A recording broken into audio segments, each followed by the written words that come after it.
For decades, suicide has grown in every corner around the world. For the veterans, this number is beyond alarming.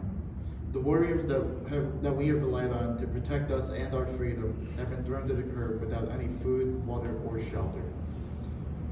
People usually claim that the government has failed our veterans, yet they do not help our veterans or the people that aid them.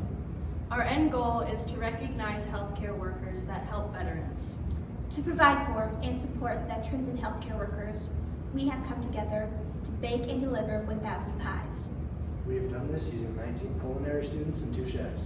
We divided into 3 groups to make 3 different pie flavors: apple, cherry, and pumpkin. We have all gained leadership experiences throughout this project, but have only done a small part to make a difference. Now it's time for other people to step up and do their part. Though we set out to make 1,000 pies, we only managed 975. This number still made the veterans and staff of the Veterans Hospital happy and excited. We encountered several barriers throughout the baking process, the first of which was the setting up of our groups, which at first was lopsided and we were unable to work efficiently. After a while, we were able to distribute the work among all of us. The next barrier came with the unfamiliar kitchen setting in which we were placed. This was fixed by asking those who had worked in the kitchen previously where chemicals and cooking supplies had been located. The third and most important barrier we encountered was that the recipe for our pumpkin pie did not match the ingredients we had been given.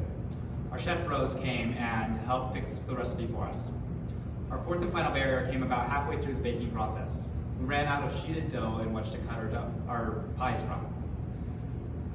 We fixed this by rolling out the scraps of the sheeted dough and cutting it out that way.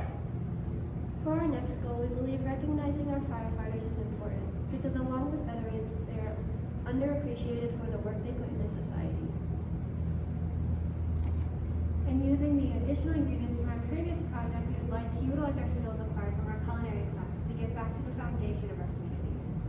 As 5 separate districts, we've come together as the collective, aiming to benefit our community as a whole. Red, white, and blue!